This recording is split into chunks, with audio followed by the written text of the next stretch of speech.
Hallelujah, hallelujah, hallelujah. अपने हाथों को उठाओ खुदा बाप से, मांगते हुए कि पिता जो वचन मैं सुनूं मेरी जिंदगी में फलों को लेके आए।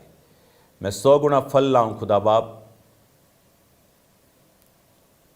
और तू मुझसे प्यार करे खुदावंद, मैं तेरी इच्छा को पूरा कर सकूं। प्रभु यीशु के नाम में आमीन, आमीन। अपनी सीट ग्रहण करो, अपने हाथों को उठाओ।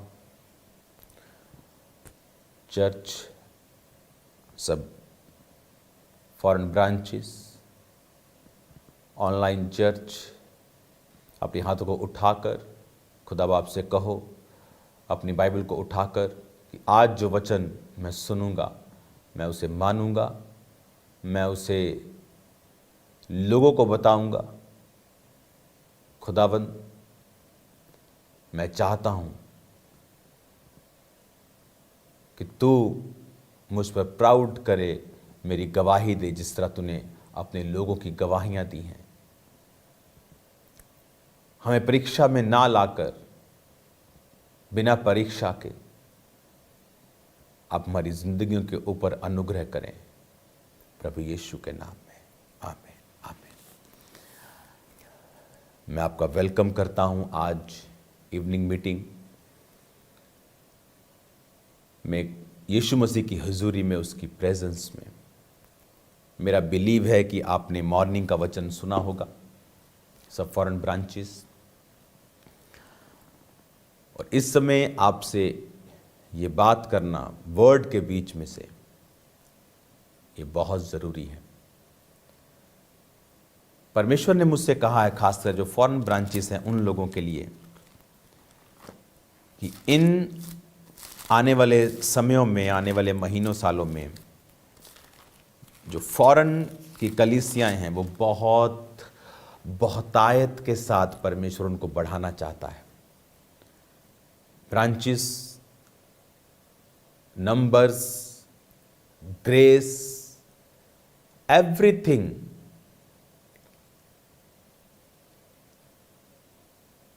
जब परमेश्वर ने किसी ਨੂੰ आशीष देनी होए ਤਾਂ वचन 'ਚ लिखिया कि ਉਹ ਉਹਨਾਂ ਨੂੰ हिदायतां ਦਿੰਦਾ हमेशा। मैंने अपनी लाइफ में नोटिस किया है कि परमेश्वर के दे काम करने वाले लोग जड़े है, ये गल पंजाबी च निकल रही है मेरी आत्मा चो, उन्हां दी जिंदगियां जिहड़े काम ने परमेश्वर दे, ਉਹ दूजे विश्वासियों नालों अलग लैवल दे ने। ग्रेस, मिरेकल्स, सुरक्षा सिस्टम उन्हां दा अलग लैवल दा। क्यों? इसलिए नहीं कि वो खास लोग ने, इसलिए कि उन्होंने परमेश्वर की योजना नूं समझा। उन्होंने समझा है कि परमेश्वर मुझसे क्या कह रहा है। फॉरेन ब्रांचेस, जब परमेश्वर ने आपको कहा है 31 नाइट में, आप मेरे साथ सेलिब्रेट कर रहे थे कि समय है कि आप लोग 3 गुना बढ़ जाएं, टाइम आ चुका है। तो अगर परमेश्वर ने ऐसा कहा है, आपने उसके बाद क्या किया है? क्योंकि उसके पीछे आपकी ब्लेसिंग है। मेक श्योर अगर एक चर्च खड़ी है तो वो अगली लीडरशिप को तैयार कर रही है नेक्स्ट ब्रांच के लिए, वो और लोगों को रेडी कर रही है नेक्स्ट ब्रांच के लिए। नेक्स्ट ब्रांच की तैयारी कर रही है। और इस तरह से वो जो सुसमाचार परमेश्वर ने कहा है यूरोप के लिए कि आप लोग होंगे जो वहां बेदारी लेके आएंगे। हालेलुया। मैंने देखा है एक ब्रांच के लिए आपको 20 लोगों की जरूरत नहीं है, 1 सिंगल पर्सन चाहिए। वो सिंगल पर्सन कब 100 हो जाएंगे आपको मालूम भी नहीं होगा। ब्रांच के लिए कोई पैसों की जरूरत नहीं होती, कोई लाखों करोड़ों की जरूरत नहीं होती, कोई बड़ी टीम की जरूरत नहीं होती। मैं क्या करूंगा, मैं अकेली क्या करूंगी। आपके अंदर पैशन होना चाहिए परमेश्वर के काम करने का। मैंने जब चर्च ये स्टार्ट किया प्रभु ने मुझसे कहा इसको स्टार्ट करना है और संडे नहीं करना है। थर्सडे मैंने इसको स्टार्ट किया। तो मैंने मिडिल डे रख लिया कि थोड़ा मिडिल से रखते हैं कि संडे से थोड़ा, अगर मैं दोबारा संडे स्टार्ट करूं तो मिडिल में हो कि ये मीटिंग भी मैं करता रहूं। तो पहले हफ्ते जो खामरा चर्च, जो आज दुनिया भर में बहुत बड़ी चर्च बन चुकी है, पहले हफ्ते उसमें 3 लोग आए थे। उसमें एक तो ऑटो वाला व्यक्ति था जो हमारी दुकान में काम करता था, और जो टाइल्स होती थी वो उन टाइल्स को लेके, जब शॉप में हमारे कस्टमर्स आते थे तो उनको वो लेके जाता था। एक तो हमारा ही आदमी था, 2 जने और थे। और पहले दिन मैं मेन स्पीकर था उस बड़ी मीटिंग का, मैं हेड वॉलंटियर भी था, मैं चाय बनाने वाला लांगरी भी मैं ही था, दरी बिछाई भी मैंने, दरी उठाई भी मैंने, चाय बनाई भी मैंने, चाय डिस्ट्रीब्यूट भी मैंने की, बिस्किट होते। तो हर मीटिंग के बाद चाय बिस्किट होते थे चर्च में। थर्सडे मीटिंग में एवरी आफ्टर मीटिंग चाय बिस्किट, चाय रस, हम ऐसा उसको आमीन करते थे। तो सब कुछ मैं ही था उसका। मैंने तो नहीं कहा मुझे एक ढोलकी वाला नहीं मिल रहा, मुझे तो क्वायर नहीं मिल रही, कंप्यूटर पे कौन चढ़ाएगा, शटर कौन खोलेगा, लोगों को बताएगा, कौन नीचे कौन खड़ा। जस्ट मैंने स्टार्ट किया उससे। अगर प्रभु ने आपसे कहा है कि जाओ और आप बेदारी फैला दो, खासकर यूरोप एरिया की मैं बात कर रहा हूं, यूएसए की बात कर रहा हूं, ये न्यूजीलैंड, ये ऑस्ट्रेलिया, ये इन देशों की मैं बात कर रहा हूं, कनाडा की मैं बात कर रहा हूं, अपने लोगों को तैयार करें। क्योंकि जब आप एक चर्च ओपन करते हैं, आप अपॉर्चुनिटीज खड़ी करते हैं वहां के लोगों को, सराउंडिंग लोगों को सुसमाचार देकर उनको बचाने की। हालेलुया।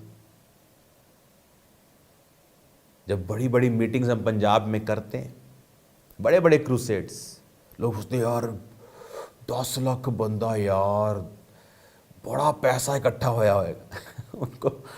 उनको जब ऑफरिंग बताते कि जितना पैसा इकट्ठा हुआ उससे 2.5 गुना मीटिंग पे लगा है, कि सिर्फ टेंट वाले का ही खर्चा था, सिर्फ साउंड वाले का इतना ही खर्चा था, तेल ही इतने का पड़ा, लाइट्स वाले ने कितने लिए, स्टेज वाले ने कितने लिए।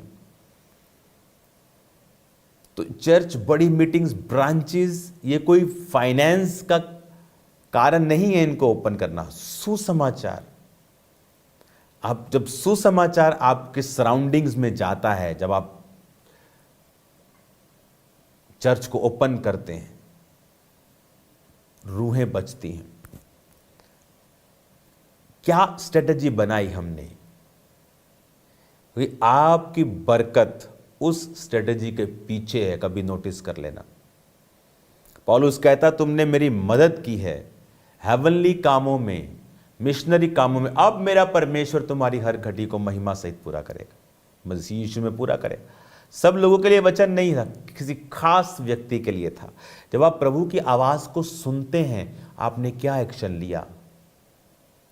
कोई व्यक्ति सेवा करने के लिए तैयार होगा, कोई बीज बोने के लिए तैयार होगा, आप में से कोई फास्टिंग करने के लिए तैयार होगा, आप में से कोई सर्व करने के लिए तैयार होगा, आप में से कोई दिमाग लगाने के लिए तैयार होगा। जो कुछ भी आप लगाएंगे उसके द्वारा परमेश्वर आपकी लाइफ को आशीषित करेंगे, क्योंकि परमेश्वर अपनी महिमा के लिए कार्य करता है। अगर उसने आपको ब्लेस करना है, वो हमेशा आपको जीवित चर्च के साथ जोड़ता है, आपको अपनी संगति में लेके आता है, फिर आपको वो आशीषित करता है। इसलिए बाइबल में लिखा है कि तुम परमेश्वर के भवन में रोपे जाओगे, बोए जाओगे और बढ़ाए जाओगे। हालेलुया। हम ये देखें कि परमेश्वर ने जो कहा है, हमें उस वर्ड को लेना है, हमें उस वर्ड को लेना है और प्रोफेसी के अनुसार हमें कार्य करना है।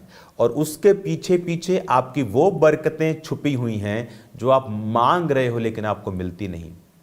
कई बार हम मांगते हैं, परमेश्वर उसका वेट करता है, इंतजार करता है, फिर आप देखेंगे आपके पीछे पीछे परमेश्वर उन बरकतों को भी देता है।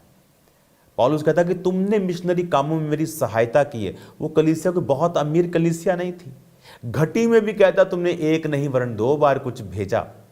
इसका मतलब आपके अंदर चाहे रिसोर्सेस आपके पास इतने ना हो, लेकिन आपके अंदर वो पैशन होना चाहिए, आग होनी चाहिए, वो फायर होनी चाहिए सुसमाचार सुनाने की। आप जो फॉरेन कलीसिया के लोग हैं, जो मुझे सुन रहे हैं, ऑनलाइन कलीसिया के लोग, आप में से कितने लोग हैं जो आउटरीच मिशंस पे जाते हैं? कितने लोग हैं जो आप स्ट्रीट पे जाकर आप इवेंजलिज्म करते हैं, आप भोपू लगाकर आप प्रचार करते हैं? कितने लोग हैं? हम क्रिश्चियंस लोग, खासकर जो बहुत समय से क्रिश्चियन, हम इतने कंफर्टेबल हो गए हैं अपनी लाइफ में। हमें लगता है कि चर्च चलेगा बस यही एहसान है, पास्टर तो चर्च चलेगा ना, एहसान करता ही ताडे ते, तुहानू पता ही ताडी चर्च जाने एहसान करते हैं हम तुम पर। मैंने ऐसे पास्टर्स अपने देखे हैं, कंप्लेंट करते हैं आप जो कई कि पास्टर जी मैंने किसी को, वो अपनी चर्च के बारे में बता रहे होते कि प्रभु भोज मैंने जल्दी दे दिया, तो एक फैमिली आके बोलती है कि आपने जल्दी प्रभु भोज दे दिया, साडा इंतजार नहीं किया तुसीं। क्या क्या जबरदस्त आत्मिक ब्लंडर है ये, आत्मिक गलती है, डफरपुना है ये, कि ऐसा भी लोग बोल सकते हैं क्या? ये आपको टाइम पर आना है कि परमेश्वर इंतजार करे आप लोगों का? कितने लोगों ने हमने काम किया है, हम अगर जब कंफर्ट में होते हैं डेविल अटैक करता है। आप मोस्टली लोग देख लो जो बहुत सालों से मसीह में होंगे और कंफर्टेबल पोजीशंस पे चले गए, उन्हें कोई मतलब नहीं सुसमाचार से, किसी चर्च के साथ जुड़े हैं, बस थोड़ा बहुत कुछ कर लिया, ठीक है। दाऊद लड़ने के लिए जाना चाहिए था उसको, क्योंकि उसकी सेना लड़ रही थी, पर दाऊद टहल रहा था। कई बार जो ये कंफर्ट होता है ना, इट्स डिमोनिक, इट्स डेविलिश। उस कंफर्ट के दौरान ही उसकी निगाह उस बैतशेबा पे पड़ी, अदरवाइज वो टाइम था फाइट करने का, क्योंकि जो राजा लोग थे वर्ष के अंत में वो युद्ध के लिए जाया करते थे। आज भी आप देखो वर्ष के अंत में शैतान कितना बेचारे ने धूम पाई हुई सी किन्नी, तो परमेश्वर ने किद्दां में झग वांगू बिठाए। वो क्यों? वर्ष के अंत में शैतान फाइट होती वर्ष के अंत में। नेक्स्ट ईयर की शुरुआत आप कैसी करना चाहते हैं? वर्ष का अंत आप कैसा करेंगे? शुरुआत अगले साल के वैसे ही करेंगे। आपने अंत अगर बहुत ढलाई में किया, आप ऊंचाई पे शुरुआत कैसे कर लेंगे? आप मेरी बात समझ रहे हैं ना? आपको दिसंबर में पीक पे ऐसा जाना होगा कि जनवरी आते आते आप ऊपर चढ़ चुके हों। ऐसा नहीं तो कि आप ऐसे जा रहे हो फिर आप सोचें कि मैं ऐसे चला जाऊंगा। ऐसे आप चले भी जाएंगे, लेकिन आप कितना नीचे जा चुके हैं, अब आप कितना ऊपर चले जाएंगे। अब आप इतने कंफर्टेबल हो गए कि हमें स्ट्रीट पे प्रचार करना हमें बड़ा डिस्कम्फर्ट लगता है। कि आप अपने पड़ोसी को बताते हो, नहीं नहीं नहीं नहीं गुस्सा कर जाएंगे, नहीं नहीं नहीं यहाँ ऐसा नहीं है। कहाँ वैसा नहीं है? आप स्माइल के साथ जाएं, सुसमाचार के बारे में बताएं। आप 10 लोगों के पास जाएंगे, 1 गुस्सा करेगा, 2 गुस्सा करेंगे, लेकिन 8 आप बचा लोगे। लेकिन आपको अपनी इज्जत की परवाह है, आपको वो क्या कहेंगे, लोग क्या कहेंगे। अब गोरे भी जाग गए, वो भी यही ह्यूमैनिटी की बातें कर। जब उन्हें मालूम हुआ कि भाई दूसरे तो बड़ी चीजें कर रहे हैं, हम नहीं जागेंगे तो खत्म, तो अब वो जाग रहे हैं। आप कब जागेंगे और खुदा के कामों को करेंगे? आप किसी चर्च का प्रचार करने नहीं जा रहे हो, आप बाइबल पकड़ रहे हो, आप क्राइस्ट का प्रचार कर रहे हो कि जीसस के वचन में ये लिखा है, जीसस के वचन में ये लिखा है, वो आपको हील करेगा। आओ संडे मीटिंग, परमेश्वर आपको दिखाएगा, वो आपको चंगा करेगा। उसको वचन बताया जाए लोगों को। सुसमाचार पर आपकी लाइफ टिकी होनी चाहिए, उसके सराउंडिंग आपकी लाइफ का सारा शेड्यूल बना होना चाहिए। एक बच्चा जब फैमिली में यूपीएससी की तैयारी करता है ना इंडिया में, मैं जानता हूँ अपने बहुत सारे रिश्तेदारों के बच्चों ने ऐसे किया, तो उनकी पूरी फैमिली की शेड्यूलिंग उसके अनुसार होती थी। वो जी फलानी जगह पे गया ट्यूशन लेने, मम्मी उसके पीछे पीछे उसी शहर में जा रही है। वो बड़े शहर में गया, बड़े शहर में जा रही है।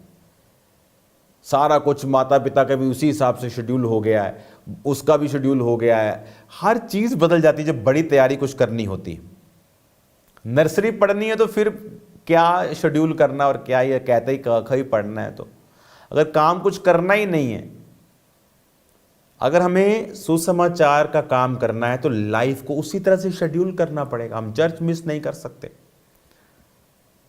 हम कैसे अपना टाइथ देना मिस कर सकते हैं? कैसे हम फास्टिंग मिस करें? कैसे प्रेयर मिस करें? कैसे सर्विंग हम ना करें? हमें अपनी लाइफ की शेड्यूलिंग उस तरह से करनी पड़ेगी, फिर परमेश्वर कार्य करता है। फिर देखो आपकी ब्लेसिंग्स तब ज़्यादा थी कि अब कैसी हैं जब आपने इस पैटर्न को फॉलो किया है। सेवा वो एक बिग वे है परमेश्वर के लिए कि वो आपकी लाइफ को छू सके और उस सेवा के माध्यम से आपको टच कर सके और आपकी ज़िंदगी में बड़े काम कर सके। God bless you all. मेरा बिलीव है आप इस वचन को सुनेंगे और जो प्रोफेटिक वर्ड परमेश्वर ने दिया था उसके अनुसार आप कार्यों को करेंगे। हमारी लाइफ सेम नहीं होगी, आपकी लाइफ सेम नहीं होगी। आप हील होंगे, डिलीवर होंगे आज और अब ही। अपने हाथों को उठाओ। मैं एक बुजुर्ग को देख रहा हूँ। आप ज़्यादा बुजुर्ग नहीं हैं कि आप 80 साल के हैं, अधेड़ उम्र में, और आपकी हड्डियाँ, आपकी बॉडी, आपकी नसें आपको दिक्कत दे रही हैं। आप छड़ी से चल रहे हैं। खुदावंद का आत्मा आपको हील कर रहा है। राइट नाउ आप हील हो रहे हैं। आपकी बॉडी के अंदर ताकत जा रही है, चंगे हो रहे हैं। माइग्रेन को मैं निकलता हुआ देख रहा हूँ। एक अजीब सी बीमारी देख रहा हूँ एक भाई के अंदर, जो उसके सिर को से डाउन सा कर देती है। आपकी बॉडी, आपका सिस्टम अंदर का आपको एक्सप्लेन करना नहीं आ रहा है। मैं भी एक्सप्लेन नहीं कर रहा हूँ, लेकिन आप डाउन फील करते हैं, जैसे किसी ने डिम कर दिया हो आपको। और आप बड़े हैरान हो रहे हैं इस बात को सुनकर कि मैं ये बोल रहा हूँ। परमेश्वर का आत्मा आपको हील कर रहा है, डिलीवर कर रहा है। मैं गर्भ की आशीषें देख रहा हूँ सिस्टर के अंदर। आपका रंग गोरा है। आपका पेट भी अजीब तरह से फूला रहता है, लेकिन अब परमेश्वर आपको छू रहा है और आपको वो ब्लेस कर रहा है। मैं आपको हील होता, डिलीवर होता हुआ देख रहा हूँ।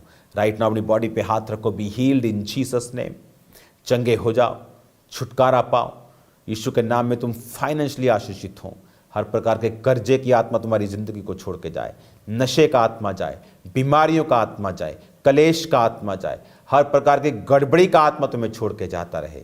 मैं तुम्हें ब्लेस घोषित करता हूँ यीशु के नाम में। तुम गवाहियों के साथ आने पाओ। प्रभु यीशु मसीह के सामर्थी नाम में हम मांगते हैं। आमीन, आमीन, आमीन। Thank you Lord.